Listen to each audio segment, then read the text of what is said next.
It looked like a good thing. But wait till I tell you. We were down south in Alabama, Bill Driscoll and myself, when this kidnapping idea struck us. There was a town down there as flat as a pancake and called Summit. Bill and I had about $600. We needed just $2,000 more for an illegal land deal in Illinois. We chose for our victim the only child of an influential citizen named Ebenezer Dorset. He was a boy of 10, with red hair. Bill and I thought that Ebenezer would pay a ransom of $2,000 to get his boy back, but wait till I tell you. About 2 miles from Summit was a little mountain covered with cedar trees. There was an opening on the back of the mountain. We stored our supplies in that cave. One night, we drove a horse and carriage past old Dorset's house. The boy was in the street throwing rocks at a cat on the opposite fence. "Hey, little boy," says Bill, "would you like to have a bag of candy and a nice ride?" The boy hits Bill directly in the eye with a piece of rock. That boy put up a fight like a wild animal, but at last we got him down in the bottom of the carriage and drove away. We took him up to the cave. The boy had 2 large bird feathers stuck in his hair. He points a stick at me and says, "Ha, paleface, do you dare to enter the camp of Red Chief, the terror of the plains?" "He's all right now," says Bill, rolling up his pants and examining wounds on his legs. "We're playing Indian. I'm old Hank, the trapper, Red Chief's captive. I'm going to be scalped at daybreak by Geronimo. That kid can kick hard."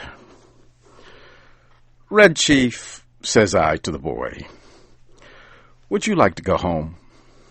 "Oh, what for?" says he. "I don't have any fun at home. I hate to go to school. I like to camp out." "You won't take me back home again, will you?" "Not right away," says I. "We'll stay here in the cave for a while." "All right," says he. "That'll be fine. I never had such fun in all my life." We went to bed about 11 o'clock. Just at daybreak, I was awakened by a series of terrible screams from Bill. Red Chief was sitting on Bill's chest with one hand holding his hair.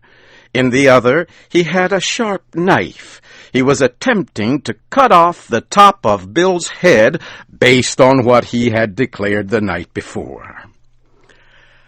I got the knife away from the boy, but after that event, Bill's spirit was broken. He lay down, but he never closed an eye again in sleep as long as that boy was with us. "Do you think anybody will pay out money to get a little imp like that back home?" Bill asked. "Sure," I said. "A boy like that is just the kind that parents love. Now, you and the chief get up and make something to eat while I go up on the top of this mountain and look around." I climbed to the top of the mountain. Over toward Summit, I expected to see the men of the village searching the countryside, but all was peaceful. "Perhaps," says I to myself, "it has not yet been discovered that the wolves have taken the lamb from the fold." I went back down the mountain. When I got to the cave, I found Bill backed up against the side of it. He was breathing hard, with the boy threatening to strike him with a rock. "He put a red-hot potato down my back," explained Bill, "and then crushed it with his foot. I hit his ears. Have you got a gun with you, Sam?" I took the rock away from the boy and ended the argument. "I'll fix you," says the boy to Bill. "No man ever yet struck the Red Chief but what he got paid for it. You better be careful." After eating, the boy takes a leather object with strings tied around it from his clothes and goes outside the cave, unwinding it. Then we heard a kind of shout. It was Red Chief holding a sling in one hand. He moved it faster and faster around his head. Just then I heard a heavy sound and a deep breath from Bill. A rock, the size of an egg, had hit him just behind his left ear. Bill fell in the fire across the frying pan of hot water for washing the dishes. I pulled him out and poured cold water on his head for half an hour. Then I went out and caught that boy and shook him. "If your behavior doesn't improve," says I, "I'll take you straight home. Now are you going to be good or not?" "I was only funnin'," says he. "I didn't mean to hurt old Hank, but what did he hit me for? I'll behave if you don't send me home." I thought it best to send a letter to Old Man Dorset that day, demanding the ransom and telling how it should be paid. The letter said, "We have your boy hidden in a place far from Summit. We demand $1,500 for his return. The money to be left at midnight tonight at the same place and in the same box as your answer. If you agree to these terms, send the answer in writing by a messenger tonight at 8:30. After crossing Owl Creek, on the road to Poplar Cove, there are 3 large trees. At the bottom of the fence, opposite the 3rd tree, will be a small box. The messenger will place the answer in this box and return immediately to Summit. If you fail to agree to our demand, you will never see your boy again. If you pay the money as demanded, he will be returned to you safe and well within 3 hours." I took the letter and walked over to Poplar Cove. I then sat around the post office and store. An old man there says he hears Summit is all worried because of Ebenezer Dorset's boy having been lost or stolen. That was all I wanted to know. I mailed my letter and left. The postmaster said the mail carrier would come by in an hour to take the mail on to Summit. At 8:30, I was up in the 3rd tree, waiting for the messenger to arrive. Exactly on time, a half-grown boy rides up the road on a bicycle.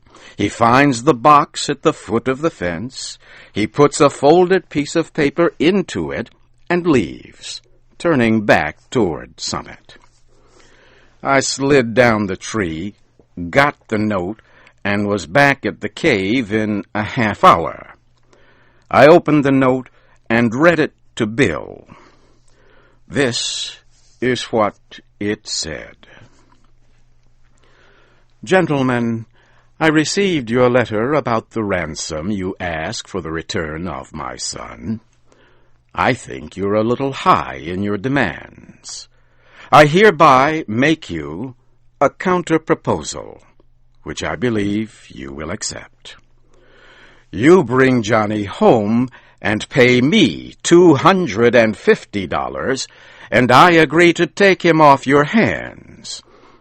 You had better come at night, because the neighbors believe he is lost, and I could not be responsible for what they would do to anybody they saw bringing him back.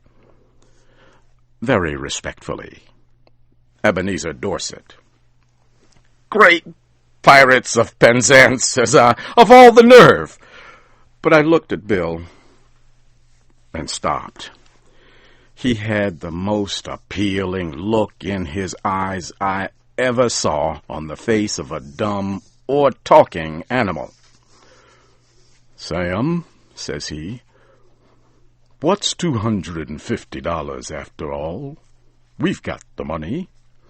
One more night of this boy will drive me crazy. I think Mr. Dorset is making us a good offer. You aren't going to let the chance go, are you? Tell you the truth, Bill, says I, this little lamb has got on my nerves, too. We'll take him home, pay the ransom, and make our getaway. We took him home that night. We got him to go by telling him that his father had bought him a gun, and we were going to hunt bears the next day. It was 12 o'clock when we knocked on Ebenezer's front door. Bill counted out $250 into Dorset's hand. When the boy learned we were planning to leave him at home, he started to cry loudly and held himself as tight as he could to Bill's leg. His father pulled him away, slowly. How long can you hold him? Asked Bill. I'm not as strong as I used to be, says old Dorset. But I think I can promise you 10 minutes. Enough, says Bill. In 10 minutes, I shall cross the central, southern, and middle western states and be running for the Canadian border. And as dark as it was, and as fat as Bill was, and as good a runner as I am, he was a good mile and a half out of Summit before I could catch up with him.